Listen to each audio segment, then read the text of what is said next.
కాకా నమస్తే. నమస్తే నమస్తే అన్న. మంచిగా ఉన్నావా? బాగున్నాయి. సర్వే జరుగుతుందా మరి? ఇక జరుగుతున్నది. కొన్ని ఇండ్లకి వస్తారు, కొన్ని ఇండ్లకైతే వస్తలేరు. కోళ్ళు ఉన్నాయా, బర్రెలు ఉన్నాయా, ట్రాక్టర్ ఉందా, పింఛన్ వస్తుందా, ఏం చేస్తావు, వ్యవసాయమా అని అడిగారు. మరి ఏమనిపించింది సర్వే చేసిన తర్వాత? ఏమన్నా లాభం ఉంటుంది అనిపించిందా? ఇది ఎందుకు అనిపించింది? ఇప్పటికైతే ఏమనిపించలే, అన్ని వివరాలు తెలుస్తాయని రాసుకోయినట్టు అంతేనా? అంతే. మీకు కోళ్ళు ఉన్నాయా, మేకలు ఉన్నాయా, బండి ఉందా, బైక్ ఉందా, కారు ఉందా, ఇవన్నీ అడుగుతారు. అడుగుడు వల్ల ఉంది కానీ కాకపోతే ఎవరికి ఏం లేనిది ఏంది పరిస్థితి అనే ప్రాబ్లమ్స్ అనేది ఏం తెలుసుకోవట్లేరు. ప్రతి ఒక్కటి ఏంది అన్ని చేసుకోవడం మాత్రమే రాస్తున్నారు. అంటే సర్వే అయితే చేసిర్రు, మరి మాకేమన్నా కొత్త ఏమన్నా స్కీమ్లు పెడతారా, ఉన్నది తీసేస్తారా, మా దగ్గరికి లాక్కుంటారా, మాకు ఇస్తారా అని డౌట్. మాకు క్వశ్చన్లు ఎట్లున్నాయి వాళ్ళు అడిగినాయి? మంచిగానే ఉన్నాయా? మంచిగానే ఉన్నాయి. సర్వేలో ఏమైనా లాభం ఉంటుంది అనిపిస్తుందా లేకపోతే నష్టం ఉంటుంది అనిపించిందా? మాకు అదే డౌట్, మాకు లాభం రానికా నష్టం రానికా అని. ఏమైనా పాయిది ఉంటుంది అంట, ఇవన్నీ రాసుకోవేరు కదా? ఏమన్నా ఇల్లు కట్టి ఇల్లు లేవు, ఇల్లు కట్టిస్తలేరు. ఏమన్నా కట్టించుడు అట్లా ఏమైనా ఉంటుంది అంటవా? ఎట్లా అనుకుంటున్నావు అసలు? ఇల్లు కట్టియాలి. ఇల్లు నేను ఇప్పుడు బంగ్లా వేసిన 2 రూములు, నాకు పైసలు రావాలి. రాకపోతే నేను రేవంత్ దగ్గర రాకపోతా. మీకు ఎట్లా అనిపిస్తుంది అసలు సర్వే గురించి? సర్వే అంటే నా ఆల్రెడీ కేసీఆర్ గవర్నమెంట్ లో ఉన్నప్పుడు సర్వే జరిగింది, సమగ్ర సర్వే. దాంతో ఎవరికి యూజ్ ఏం లేదు. ఇప్పుడు ఈయన కొత్తగా వచ్చి చేసింది కూడా ఏమంటూ లేదు. అది అసలు ఆ సర్వే ఎందుకు, ఏం కథ అనేది అది ఆయనకే తెలియాలన్నా. ఇప్పుడు లేనోడు లేనట్టే ఉన్నోడు అట్లనే ఉన్నాడు. ఫస్ట్ ఇచ్చిన హామీలు ఏమైతే ఉన్నాయో అవి అయితే ఫస్ట్ అయితే ఉన్నాను. మాకు ఫస్ట్ ఆఫ్ ఆల్ వచ్చిన ఆటో డ్రైవర్లకి అయితే ఫస్ట్ ఫ్రీ బస్ ఒకటి వచ్చింది. దానివల్ల మేము చాలా మొత్తం వెనకబడిపోయినాం. ఆయన దాని గురించి ఫస్ట్ రియాక్షన్ తీసుకోమని చెప్పండి. అది ఇక ఈ సర్వేలు ఇవన్నీ వేస్ట్ అన్న. ఇవన్నీ మళ్ళీ ఏమన్నా అంటే మీ ఆధార్ కార్డు కొట్టేస్తాం, రేషన్ కార్డు కొట్టేస్తాం అనేది చెప్తున్నారు. పబ్లిక్ ఇది అడగడం వల్లే తప్ప కానీ పబ్లిక్ సంబంధించి ప్రాసెస్కి వచ్చిన పని ఏం లేదు. ఇది అంటే దీనివల్ల అంటున్నావా లేకపోతే నష్టం అంటున్నావా? ఇది నష్టమే. ఏంది ఇప్పుడు లేని వానికి పోయి అది చెప్పడం ఇది చెప్పడం, ఊర్లో పోయి మీరు సర్వే చేసుకోండి అది చేసుకోండి అని ఎక్కడో ఇప్పుడు ఊరోజు లేదు, ఈ ఊరికి హైదరాబాద్కి వచ్చి బతకానికి వచ్చిన వాళ్ళు ఉన్నారు ఎంతోమంది.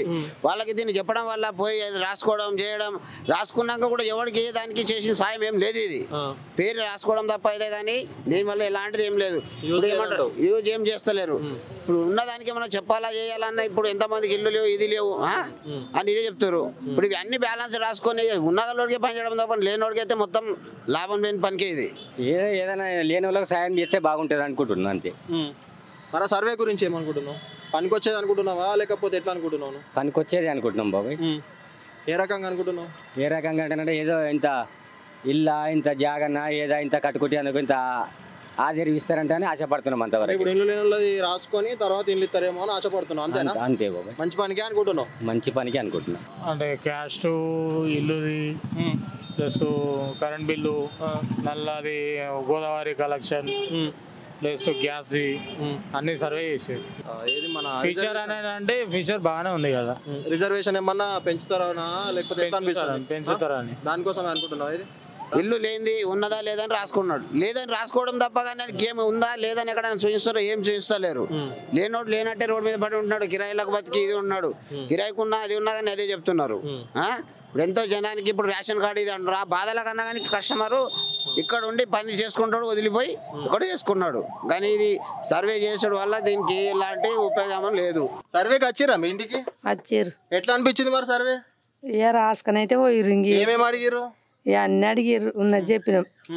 ఎట్లా అనిపించింది మరి? ఏమైనా పనికి వచ్చేది అనిపించిందా? ఏమైనా లాభం ఉంటుంది అనుకురా ఏమనుకుంటున్నారు? ఇప్పుడు ఏడా ఇక రేపు అర్థమవుతుంది. ఇప్పుడు ఉన్నట్టు చెప్పినాము, రాసుకొని పోయిర్రు. ఇక సర్వేలా ఆధార్ కార్డులు అడిగారు, భూమి ఎంత ఉంది, పాస్బుక్ ఎన్ని గుంటలు ఉంది ఏంటిది అనేది అది అడిగారు, చూపించినాం.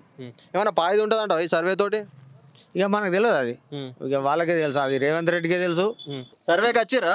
వచ్చిర్రు, అన్ని రాసుకోవిండ్రు, తీసుకొని మరి అన్ని ఏం చేస్తారు మరి? పింఛన్లు కూడా కొడతారా, ఏం చేస్తారు మరి? హైదరాబాద్ లో కూడా బిల్డింగ్లు ఇట్లా కూడా కొడుతుంటారు కదా, మరి ఈడ కూడా పింఛన్లు ఇట్లా చేస్తారా, రేషన్ కార్డు కూడా కొడతారా మరి? ఏమో ఇప్పుడైతే రాసుకోవేరు.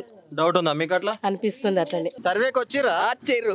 ఎట్లా అనిపించింది మరి? ఏమనిపిస్తుంది, ఏమన్నా పెడితే అనిపిస్తుంది. ఏముంది, చూస్తున్నారు, సర్వే తీసుకొని పోయి మేము ఎట్లా బతుకుతాం ముసలాలం? ఏం కావాలంటావు మరి?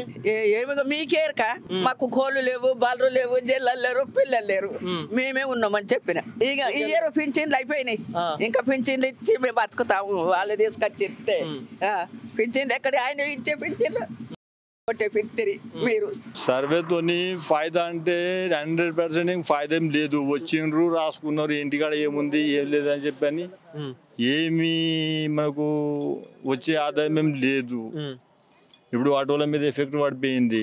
ఆటోలు నడుస్తలేవు, ఫ్రీ బస్సులు అయిపోయినాయి. మహిళలు మొత్తం రోడ్ల మీద కూకున్నా కానీ ఒక్కరు కూడా ఆటో ఎక్కట్లేదు. బస్సులేనా మొత్తం? మొత్తం బస్సులే. ఇంటి నంబరు, ఆధార్ కార్డు, మన ఫ్యామిలీ ఎంత మంది ఉన్నారు అనేది, మన ఇంట్లో ఫ్రిడ్జ్ ఉందా, కూలర్ ఉందా, హీటర్ ఉందా, ఇవి ఉన్నాయా అని చెప్పి అని అన్నారు. సార్ మా దగ్గర ఏం లేవు. ఫోన్లు, స్మార్ట్ ఫోన్లు కూడా అడిగారా? స్మార్ట్ ఫోన్లు అడిగారు. స్మార్ట్ ఫోన్లు అంటే సార్ ఒకటి ఉన్నది అని చెప్పి అన్నారు, రాసుకున్నారు. ఫ్లాట్ ఉంది అన్నారు, ఫ్లాట్ రాసుకున్నారు. ఇల్లు ఉందా అంటే ఇల్లు, ఇంటి హౌస్ నెంబర్తో సహా ఆధార్ కార్డులు, ఫోన్ నంబర్లు అవన్నీ తీసుకుని రాసుకున్నారు. ఏమైనా పాయిదా చేస్తారంటావా లేకపోతే రేషన్ కార్డు ఇల్లు కొడతారంటావా దీంతో? అదే విషయం అడిగినాం. అంటే మాకు ఏం తెలియదామో, చెప్పిన ప్రకారం మేము రాసుకపోతున్నాం అన్న విషయం అన్నారు సార్ వాళ్ళు. సర్వేకి వచ్చిర్రా? వచ్చారు. ఏమేమి అడిగిరే? నీ బండ్లు ఉన్నాయా, నీ బాయిలు ఉన్నాయా, బోల్డ్లు ఉన్నాయా, గోల్డ్ ఉన్నాయా అన్ని అడుగుతున్నారు. మొత్తం అన్ని అడుగుతారు. చెప్పినా మరి ఉన్నట్టు ఉన్నాయి చెప్పుకోపోతే ఇక మంది ఎవరో చెప్తామయ్యా. మరి దీంతో ఏమైనా పాయిదా ఉంటుందంటావా? ఏమై వాళ్ళు దూరం ఏం చేస్తారు, ఏం రాస్తారు మీదికి పోయినాక? ఈడేదో ఉన్నాయి చెప్పినాం, ఆడికి పోయినా వాళ్ళు ఏం రాస్తారు పైన. అదే నీకేం అనిపిస్తుంది? ఇవన్నీ రాసుకోవేరు కదా. అయితే ఇల్లు లేని వాళ్ళకి ఇల్లు ఇచ్చుడు కానీ, పింఛన్ లేని వాళ్ళకి పింఛన్లు ఇచ్చుడు కానీ, అవి లేని చూసుకొని ఇచ్చుడు చేస్తారంటవా? లేకపోతే మరి పైసలు ఎక్కువ ఉన్నాయి, ఇండ్లు ఉన్నాయి, అన్నత్తున్నాయి అని చెప్పేసి ఉన్న రేషన్ కార్డు తీసేస్తారంటవా? తీసేస్తారు. వాళ్ళు ఏమో చేస్తాడు కింద మీద కానీ వీడికి అవునే హైదరాబాద్ ఇంట్లో తీసేస్తారు. ఇక మాకు తీస్తాను ఎంత ఉంది వరకు పెద్ద మాకు దోస్తుంది ఇక మాకు కూడా డౌట్ ఉంది. తీసేస్తారేమో డౌట్ ఉంది. ఇప్పుడు ఏం అడిగారు మీకు సర్వేలు? అసలు ఏం అడిగినంటే మీకు ఏం పని చేస్తారు, మీ కొడుకులు ఏం చేస్తారు, మీకు జాగ ఉందా, ఇల్లు ఉందా? ఉన్నది ఒక గూడు. ఆ గూడులో 2 కొడుకులు ఉన్నారు, నేనున్నా. కొడుకు 5 పిల్లలు. ఇక అట్లా ఏముండాలో ఏం కథనో ఇక మాకు అర్థమైతే లేదు. మరి ఇప్పుడు దీంతో ఏమైనా పాయిదా ఉంటుంది అంటావా? ఇవన్నీ లెక్కలు ఇక దేవుని సిద్ధం, ఇక వాళ్ళకి తెలుసు. ఇక ఇస్తాడా? కేసీఆర్ వచ్చేమో 30 గుంటల కాలువ తీసిండు, ఆ పైసలు రాలే. ఇప్పుడు ఈయన రాసుకపోతుండు, మరి ఈయన పాయిదా చేస్తాడు. మంచిగా చేస్తేనేమో మంచిది, మంచిగా చేయకపోతేనేమో తిడతాం. కేసీఆర్ ఇప్పుడు రేవంత్ రెడ్డి ఓళ్ళు ఏమనిపిస్తుంది మీకు ఇద్దరు? ఇట్లా కేసీఆర్ న్యాయం ఉండే, రైతు బంధు పడ్డాయి, అన్ని పడ్డాయి, కానీ ఇది ఒకటి మాఫీ చేసారు అంతే. ఇంతకుముందు నా కేసీఆర్ ఇప్పుడు రేవంత్ రెడ్డి ఓళ్ళు ఏమంటావు ఇద్దరు? ఇట్లా రేవంత్ రెడ్డి మంచిగా మాకు ₹1,00,000 మా పైన రేవంత్ రెడ్డి మంచోడు అంటావు? ఆయనే మంచోడు. ఓకే కాక, రైట్. కేసీఆర్ కు రేవంత్ రెడ్డికి ఇద్దరు చూసుకుంటే ఓల్ బెటర్ మీకు ఇద్దరు? ఇట్లా కేసీఆర్ బెటర్. ఏం నష్టం జరిగింది ఇప్పుడు రేవంత్ రెడ్డి వచ్చిన తర్వాత మీకు? ఏం నష్టం ఉన్నాయి? ఊలవదోడుతుండు. ఇదివరకు రైతు బంధు వేయకపోయా. వస్తా నమ్మకం ఉందా మరి రైతు బంధు? ఏమో డౌట్, మాకైతే డౌట్.